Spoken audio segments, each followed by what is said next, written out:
지금 핫한 안희정 캠프에 있거든요. 예, 안희정 캠프를 출입하는 기자죠. 예, 그래서 지금 현재 기준으로 도대체 어떻게 돌아가고 있는지, 염탐의 결과를 잠깐, 캠프 내 분위기가 어떤가, 뭐 하는 거야? 왜 옷을 내 뒤에 걸었다가 내 뒤에. 안희정 도지사의 입장은 간단한 거예요. 우리 이 방송에서도 몇 번 했지만, 민주주의를 하자고 들면 다른 사람의 생각을 악으로 전제하지 마라. 그의 주장대로 그걸 선이라고 표현했죠. 표현을. 그의 주장대로 듣는 자세가 필요하다. 그리고 나서 그 의도 말고 그 과정에서의 불법을 나중에 단죄하면 된다. 이런 얘기예요. 간단하게 말하면 이런 얘기는 예전부터 했었죠. 이거는 이제 새누리당 의원들이 지배하는 곳에서, 그 동네에서 도정을 하는 과정에 이렇게 해야 되는 거구나 하며 배운 태도이자 그 노무현 사후 이후에 본인이 스스로 정립했다고 하는 그런 본인의 철학이자 태도, 이게 이제 자기가 말하는 자기의 태도를 이렇게 표현했을 뿐인데 사람들 왜 이렇게 흥분하지? 이런 거였어요. 첫 번째 반응은. 대화를 할 때는 도정을 하면서 상대방 정치적 의견을 가진 사람들하고 상대할 때는 그게 적절한 태도일 수 있어요. 근데 지금 우리가 다루는 거는 의도를 따지는 범죄를 얘기하잖아요. 범죄의 의도를 따지지 않으면 다 과실이 되거든요. 근데 사례를 그런 걸 들어버린 거지. 자신의 도정 철학 이런 걸 얘기하다가 사례를 이명박 박근혜를 들어버린 거야. 더군다나 K스포츠 미르, 이거는 의도를 인정해 줘버리면 죄가 안 되는 상황이 되는 건데 실수한 거지. 사례를 잘못 들었다고. 여기는 사과했어요, 그죠? 예, 사과는 했는데 예. 그 사과에 대해서 이렇게 얘기했어요. 뭐라고 얘기했냐면 극단적인 예에 대해서 상처를 받은 분들이 있어 사과를 드린다라고 얘기를 했는데 이게 좀 곱씹어볼 만한 대목이 있는 것 같아요. 그러니까 진행자께서 말씀하셨던 것처럼 잘못된 예다라고 분명하게 표현하면 될 것을 그렇지. 극단적인 예라고 표현했거든요. 본인의 상대방을 대하는 정치적 입장이 다른 상대를 대하는 태도, 철학 이런 걸 얘기할 때 사례를 권력범죄를 들어버린 거예요. 그리고 처음에는 조롱이다, 반어법이다 이렇게 이야기를 했거든요. 앞부분은 맞아요. 실제로 그 현장을 보면 이명박 박근혜 대통령이라고 얘기하면서 한 10초 정도 있어요. 이러면서 싹 이렇게 쭉 보니까 사람들이 막 웃기 시작해요. 이러면서 본인이 약간 흥분이 된 것 같아요. 그분들의 선의도 받아주셔야 하는 거 아닙니까? 이렇게 얘기를 하면서 사람들이 더 웃어요. 그러면서 이제 7470 공약하고 미르 K스포츠 재단으로 넘어가거든요. 하여튼 소통해가면 웃긴 했어. 반어법이라 할 수 있어. 근데 그 뒤에 이어지는 말이 사례를 그 반어법으로 해명이 안 될 말을 해버리는 거죠. 사례를.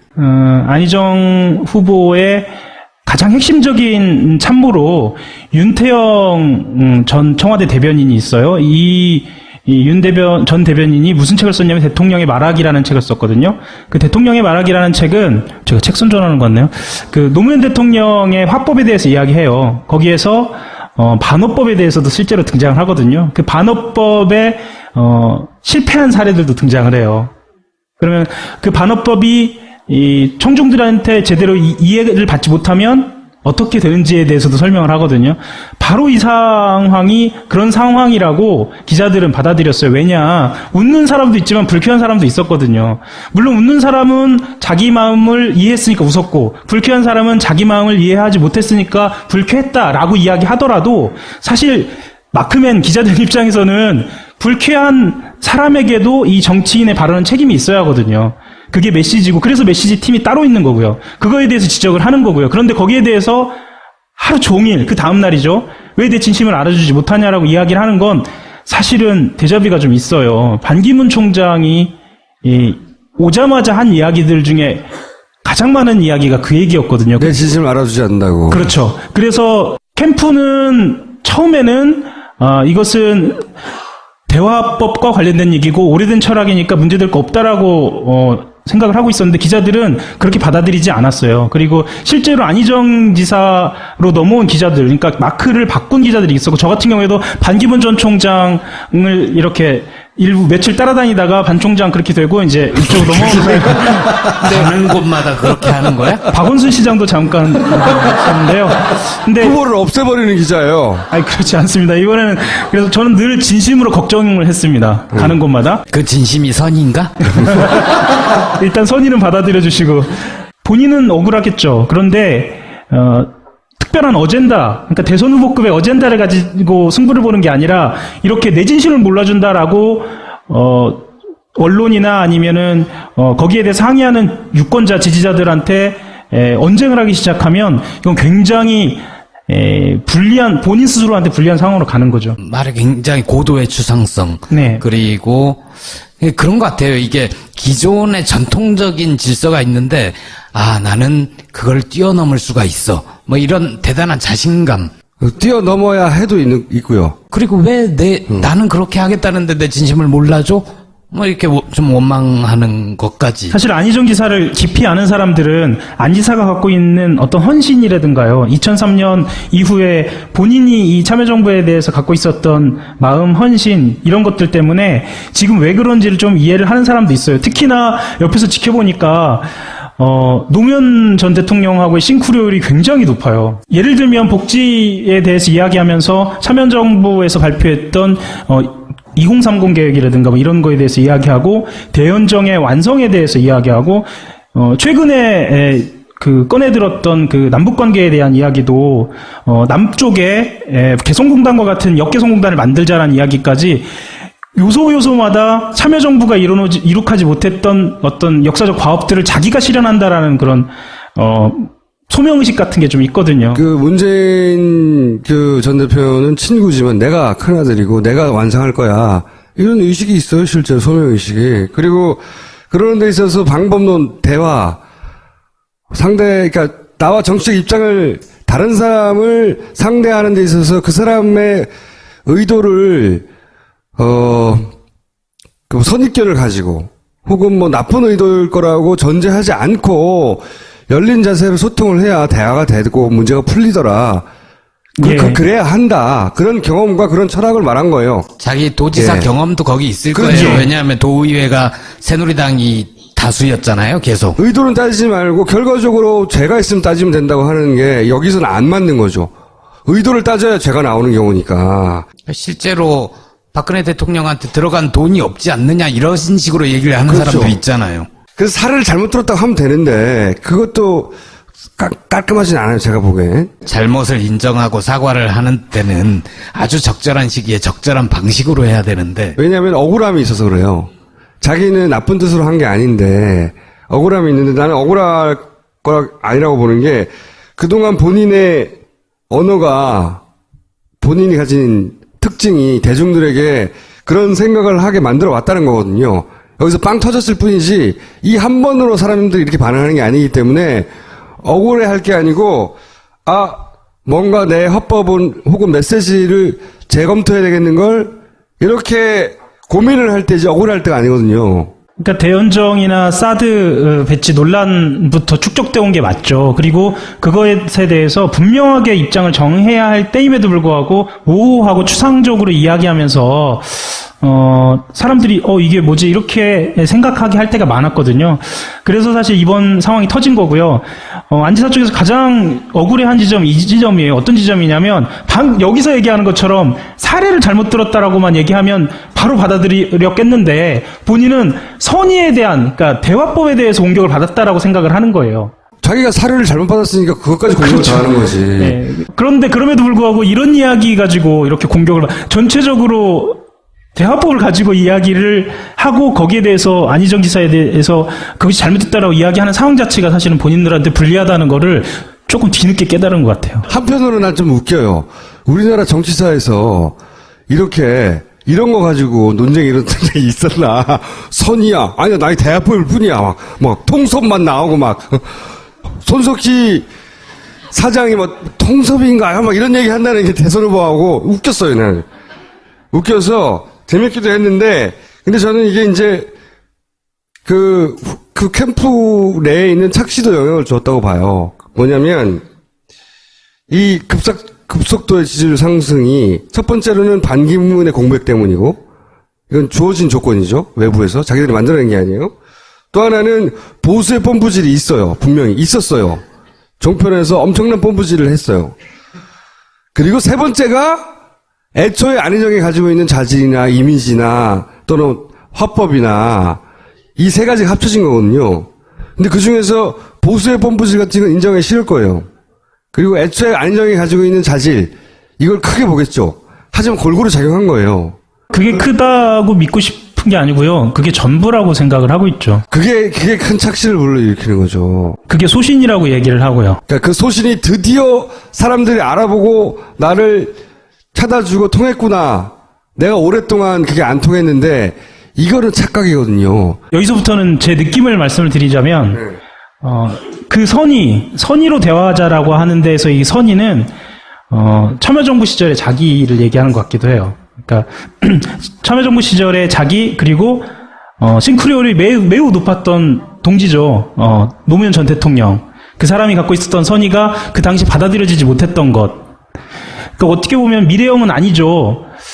그런 느낌도 좀 들어요. 왜 이렇게 저렇게 선의에 집착할까라고 생각을 해보니까 그리고 이렇게 보면 우연일지는 모르겠으나 지금 현재 캠프의 핵심들이 금강팀이라고 불리는 사람들이거든요. 그분들이 어떤 사람들이냐면 참여정부 시절에 핵심적인 청와대 보좌진들이에요. 2002년 민주당 경선 당시에 금강 그렇죠. 빌딩에서 보좌를 했던 사람들. 맞습니다. 예. 당시에 또 출입기자. 네, 출입기자셨고요. 지금 저처럼 그럼 15년 뒤에 이 모습인가요? 뭐 대단히 뭐가 이렇게 망가지냐 이런. 그 캠프에 보좌하는 사람들과 캠프를 이끄는 리더, 그러니까 안희정 지사와 그런 감정적 교감, 아주 오래된 감정적 교감을 주고받고 있는 것 같아요. 실제로 그러니까 이제 이 캠프에는 네. 한마디로 트라우마가 있어요. 모두가 트라우마가 있지. 이 캠프를 관통하는 트라우마가 노무현이라는 트라우마가 있어요. 있는데 저는 어쨌든 후보의 철학만으로 여기에 도달했다. 하고 믿는 순간부터 그 선을 넘어가게 돼 있다고요. 선을. 그러니까 이걸 캠프에 있는 사람이 후보를 말려서 될 일은 아니에요. 후보는 아무도 말릴 수가 없어요, 원래. 후보 스스로가 선을 그어야 되는 거거든요, 원래. 사실 지금 말씀하셨던 것처럼 트라우마라고 저는 표현하고 싶지는 않고요. 실제로 그 캠프로 올라가 보면 굉장히 막 이글이글 타오르는 그런 느낌이 있어요. 힘 같은 게 있어요. 그게 트라우마에서 나올 수도 있어요. 근데 오늘 관훈 토론에서 또 같은 얘기를 했다는 건 뭐 전략 수정 없이 그냥. 근데 그거는 지지율이 꺾일 때 깨닫기 시작해요. 어느 순간.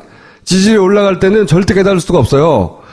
지지율이 이제 꺾이고, 이 지지율이라는 게 무서운 거예요. 지금 지지율은. 이재명 시장이 17%, 18% 찍을 때 90% 넘을 것 같았죠. 꺾이는데 한순간이었잖아요. 안희정 도지사 똑같아요. 본인들은 그렇게 생각하지 않을지 모르겠지만 한순간이에요. 허망하게 사라질 수 있다는 걸 깨달아야 되는데 그 선을 들락날락 하다가 확 무너질 수 있거든요. 그래서 하여튼 그리고 억울할 게 아니라는 것도 있고 그리고 더 중요한 것은 이 달콤한데 분명히 경선 이후에도 안정하게 달콤하게 이 기억이 남을까 계속해서 두고 본인한테 족쇄는 되지 않을까 이것도 생각해야 되는데 그건 뭐 그런 안타까움이 있으신 건가요? 나는 그런 안타까움이 있어요. 난 이재명에도 있고 안희정에도 있고 문재인에도 있고 난 많아요 그런 게 많은 사람인데 애정이 엄청나시네요. 근데 저는 어떤 느낌이 있냐면 이제 정말 승부를 보려고 한다는 느낌은 있어요. 내가 이번에 정말로 대통령이 될 수 있을 승부를 걸어야 할 타이밍이 온 건지도 몰라. 혹은 왔어. 이렇게 생각하는 분위기가 그 안에. 그러니까 자기 마음대로 되는 게 아니에요. 자기가 오해받고 있다고 생각하고 억울하다고 생각하는 이 사건으로 지지율을 확 꺾일 수도 있어요. 그건 안희정 지사를 불러놓고 할 얘기지 안희정 마크맨한테 할 얘기는 아닌 것 같아요. 아니죠. 이걸 캠프를 왔다 갔다 하는 사람과 그리고 안희정을 좋아하거나 지지할 성향이 많이 모인 그런 사람들이 많이 보는 이 방송에서 그런 얘기를 하고 있다는 걸 알아야 된다는 거지. 미워서가 아니야. 내가 여기서 궁금한 것은 한 가지였어요. 혼자 얘기해도 되는데 캠프가 그 퍼센티지를 얼마나 생각하고 있냐.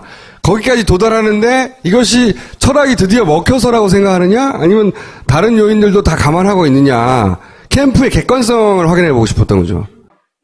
내부적으로 지지율 수치를 이제 본인들이 계산하고 있잖아요. 이거를 거의 아침마다, 그러니까 요즘은 그 여론조사 기관들이 워낙 많이 하다 보니까 한 이틀에 한 번씩 전화를 해서 물어보는데 본인들이 생각하는 것보다 설 직후에는 한 2, 3% 많이 올랐고 지금 현재는 한 5포인트 정도 빨리 올라갔어요. 그러니까 20%가 이렇게 빨리 올라갈 줄 몰랐어요. 아무도 몰랐죠. 네, 그래서 본인들은 지금 이 상황이 정말 진심으로 후보의 역량만으로 지금 올라온 것이다라고 생각은 하진 않는데 네, 정서적으로는 정말 후보의 역량이 지금 받치고 있고 우리는 25를 간다라고 생각을 하는 거죠. 그리고 실제로 캠프가 그래야 25를 가는 거잖아요. 맞아요. 그러니까 이건 선거의 전략이기도 하고 어떤 조직력이기도 하고 스스로 그렇게 믿어야 그렇게 힘이 나는 것도 맞고. 근데 그렇지만 그중에 아주 냉정한 이 기획자가 존재하고 이것이 제가 보기엔 지지율이 꺾이게 돼 있거든요. 이런 사건이 일어나면 지지율이 꺾이게 돼 있어요. 근데 어떻게 대응하냐에 따라서 후다다닥 빠질 수도 있고요. 거기에서 내공이 드러나겠죠. 아니면 이게 멈추거나 횡보로 가거나 본인의 지지율로 굳어질 수도 있어요. 그거는 앞으로 하게 달리는데 그게 캠프가 가진 객관성이 얼마이냐에 따라 달려있길래 한번 물어보고 싶었던 거지. 캠프 분위기보다 요즘 그 마크맨들이 그러니까 기자들이 제일 많이 물어보는 것 중에 하나가 이제 제로섬 게임이 시작됐다. 그래서 차별화 전략이 뭐냐라고 물어보거든요. 문재인 전 대표, 그러니까 2위 주자하고. 근데 본인이 그리고 캠프가 그것에 대해서 구체적인 안을 내놓는다기보다는 지금까지의 전략을 계속 고수하는 걸로 봐서 이것이 차별화 전략인가라고 사실 기자들은 생각을 하고 있는 거죠. 아니 차별화는 이미 이루어졌죠. 왜냐하면은 지지층 자체가 달라. 제로섬 게임이 아니야. 당 안에서의 제로섬 게임이 아니고 안희정 도지사는 민주당을 평생 쳐다보지 않았던 사람들까지 다 긁어가지고 민주당도 나쁘진 않네 생각에 만든 공이 있어요. 그래서 민주당 지지율 50% 이상 넘어가게 만든 공이 있다니까? 안희정 도지사가 만든 거예요. 그러니까 민주당 대세론을 만드는데 기여한 거지. 근데 나는 그게 중요한 게 아니고 이 양반들이 정말로 냉정하게 자기를 보고 있느냐 이게 궁금한 건데 왜냐면 그렇게 보고 있지 않으면 어느 순간 한순간에 무너지거든요. 냉정하게 보고 있다고 얘기하고 가자고. 네. 아주 냉정하게 보고 있고요. 특히 이 호남에서 그리고 수도권에서 본인들이 조종기를 겪을 거라는 것을 아주 냉정하고 차갑게 보고 있습니다. 그리고 김어준 총수만이 아니라 저도 애정이 있다는 걸 알아주십시오. 캠프에서 너무 미워하지 마시고요. 정말 애정이 있습니다. 오늘 여기까지 하겠습니다. 감사합니다. 안화법으로 해명이 안 될 말을 해버리는 거죠. 사례를. 안희정 후보의 가장 핵심적인 참모로 윤태영 전 청와대 대변인이 있어요. 이 윤 전 대변인이 무슨 책을 썼냐면 대통령의 말하기라는 책을 썼거든요. 그 대통령의 말하기라는 책은 제가 책 선전하는 것 같네요. 그 노무현 대통령의 화법에 대해서 이야기해요. 거기에서 반어법에 대해서도 실제로 등장을 하거든요. 그 반어법에 실패한 사례들도 등장을 해요. 그러면 그 반어법이 이 청중들한테 제대로 이해를 받지 못하면 어떻게 되는지에 대해서도 설명을 하거든요. 바로 이 상황이 그런 상황이라고 기자들은 받아들였어요. 왜냐, 웃는 사람도 있지만 불쾌한 사람도 있었거든요. 물론 웃는 사람은 자기 마음을 이해했으니까 웃었고, 불쾌한 사람은 자기 마음을 이해하지 못했으니까 불쾌했다라고 이야기하더라도 사실 마크맨 기자들 입장에서는 불쾌한 사람에게도 이 정치인의 발언은 책임이 있어야 하거든요. 그게 메시지고, 그래서 메시지 팀이 따로 있는 거고요. 그거에 대해서 지적을 하는 거고요. 그런데 거기에 대해서 하루 종일, 그 다음날이죠. 왜 내 진심을 알아주지 못하냐라고 이야기를 하는 건 사실은 데자뷰가 좀 있어요. 반기문 총장이 오자마자 한 이야기들 중에 가장 많은 이야기가 그 얘기였거든요. 내 진심을 알아주지 않는다고. 그렇죠. 그래서 캠프는 처음에는 이것은 대화법과 관련된 얘기고 오래된 철학이니까 문제될 거 없다라고 생각을 하고 있었는데 기자들은 그렇게 받아들이지 않았어요. 그리고 실제로 안희정 지사 범죄의 의도를 따지지 않으면 다 과실이 되거든요. 그런데 사례를 그런 걸 들어버린 거지. 자신의 도정 철학, 이런 걸 얘기하다가 사례를 이명박 박근혜를 들어버린 거야. 더군다나 K스포츠 미르 이거는 의도를 인정해 줘버리면 죄가 안 되는 상황이 되는 건데 실수한 거지. 사례를 잘못 들었다고. 여기는 사과했어요, 그죠? 예, 사과는 했는데 예. 그 사과에 대해서 이렇게 얘기했어요. 뭐라고 얘기했냐면 극단적인 예에 대해서 상처를 받은 분들이 있어 사과를 드린다라고 얘기를 했는데 이게 좀 곱씹어볼 만한 대목이 있는 것 같아요. 그러니까 진행자께서 말씀하셨던 것처럼 잘못된 예다라고 분명하게 표현하면 될 것을 그렇지. 극단적인 예라고 표현했거든요. 본인의 상대방을 대하는 그 정치적 입장이 다른 상대를 대하는 태도, 철학 이런 걸 얘기할 때 사례를 권력 범죄를 들어버린 거예요. 그리고 처음에는 조롱이다, 반어법이다 이렇게 이야기를 했거든요. 앞부분은 맞아요. 실제로 그 현장을 보면 이명박 박근혜 대통령이라고 얘기하면서 한 10초 정도 있어요. 이러면서 싹 이렇게 쭉 보니까 사람들이 막 웃기 시작해요. 네. 이러면서 본인이 약간 흥분이 된 것 같아요. 그분들의 선의도 받아주셔야 하는 거 아닙니까? 이렇게 얘기를 하면서 사람들이 더 웃어요. 그러면서 이제 747 공약하고 미르 K스포츠 재단으로 넘어가거든요. 하여튼 소통해가면 웃긴 했어. 반어법이라 할 수 있어. 근데 그 뒤에 이어지는 말이 사례를 지금 핫한 안희정 캠프에 있거든요. 예. 안희정 캠프를 출입하는 기자죠. 예. 그래서 지금 현재 기준으로 도대체 어떻게 돌아가고 있는지 염탐의 결과를 잠깐 캠프 내 분위기가 어떤가. 뭐 하는 거야? 왜 옷을 내 뒤에 걸었다가 내 뒤에. 안희정 도지사의 입장은 간단한 거예요. 우리 이 방송에서 몇 번 했지만, 민주주의를 하자고 들면 다른 사람의 생각을 악으로 전제하지 마라. 그의 주장대로 그걸 선이라고 표현했죠. 표현을. 그의 주장대로 듣는 자세가 필요하다. 그리고 나서 그 의도 말고 그 과정에서의 불법을 나중에 단죄하면 된다. 이런 얘기예요. 간단하게 말하면 이런 얘기는 예전부터 했었죠. 이거는 이제 새누리당 의원들이 지배하는 곳에서 그 동네에서 도정을 하는 과정에 이렇게 해야 되는 거구나 하며 배운 태도이자 그 노무현 사후 이후에 본인이 스스로 정립했다고 하는 그런 본인의 철학이자 태도 이게 이제 자기가 말하는 자기의 태도를 이렇게 표현했을 뿐인데 사람들 왜 이렇게 흥분하지? 이런 거였어요. 첫 번째 반응은. 대화를 할 때는 도정을 하면서 상대방 정치적 의견을 가진 사람들하고 상대할 때는 그게 적절한 태도일 수 있어요. 근데 지금 우리가 다루는 거는 의도를 따지는 범죄를 얘기하잖아요. 삼공계획이라든가 뭐 이런 거에 대해서 이야기하고 대연정의 완성에 대해서 이야기하고 최근에 꺼내들었던 그 남북관계에 대한 이야기도 남쪽에 개성공단과 같은 역개성공단을 만들자라는 이야기까지 요소요소마다 참여정부가 이룩하지 못했던 어떤 역사적 과업들을 자기가 실현한다라는 그런 소명의식 같은 게 좀 있거든요. 그 문재인 전 대표는 친구지만 내가 큰아들이고 내가 완성할 거야. 이런 의식이 있어요, 실제로 소명의식이. 그리고 그러는 데 있어서 방법론, 대화, 그러니까 나와 정치적 입장을 다른 사람을 상대하는 데 있어서 그 사람의 의도를 그 선입견을 가지고 혹은 뭐 나쁜 의도일 거라고 전제하지 않고 열린 자세로 소통을 해야 대화가 되고 문제가 풀리더라. 예. 그래야 한다. 그런 경험과 그런 철학을 말한 거예요. 자기 도지사 예. 경험도 거기 있을 그렇죠. 거예요. 왜냐하면 도의회가 새누리당이 다수였잖아요, 계속. 의도는 따지지 말고 결과적으로 죄가 있으면 따지면 된다고 하는 게 여기서는 안 맞는 거죠. 의도를 따져야 죄가 나오는 경우니까. 실제로 박근혜 대통령한테 들어간 돈이 없지 않느냐 이런 식으로 얘기를 하는 그렇죠. 사람들 있잖아요. 그래서 사례를 잘못 들었다고 하면 되는데 그것도 깔끔하진 않아요, 제가 보기엔. 잘못을 인정하고 사과를 하는 때는 아주 적절한 시기에 적절한 방식으로 해야 되는데 왜냐하면 억울함이 있어서 그래요. 자기는 나쁜 뜻으로 한 게 아닌데 억울함이 있는. 로 넘어온 기자들, 그러니까 마크를 바꾼 기자들이 있었고 저 같은 경우에도 반기문 전 총장을 이렇게 일부 며칠 따라다니다가 반 총장 그렇게 되고 이제 이쪽으로 넘어오는 가는 곳마다 그렇게 하는 거야? 박원순 시장도 잠깐 했는데요. 근데 후보를 없애버리는 기자예요. 아니 그렇지 않습니다. 이번에는 그래서 저는 늘 진심으로 걱정을 했습니다. 가는 곳마다 그 진심이 선인가?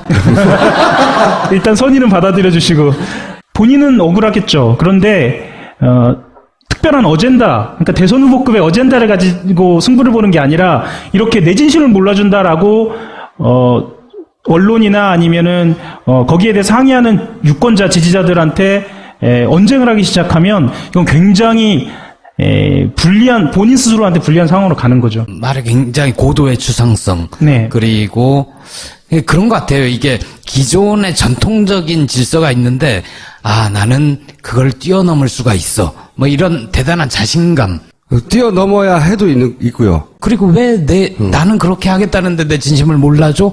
뭐 이렇게 좀 원망하는 것까지. 사실 안희정 지사를 깊이 아는 사람들은 안 지사가 갖고 있는 어떤 헌신이라든가요, 2003년 이후에 본인이 이 참여정부에 대해서 갖고 있었던 마음, 헌신, 이런 것들 때문에 지금 왜 그런지를 좀 이해를 하는 사람도 있어요. 특히나 옆에서 지켜보니까 노무현 전 대통령하고의 싱크로율이 굉장히 높아요. 예를 들면 복지에 대해서 이야기하면서 참여정부에서 발표했던 2030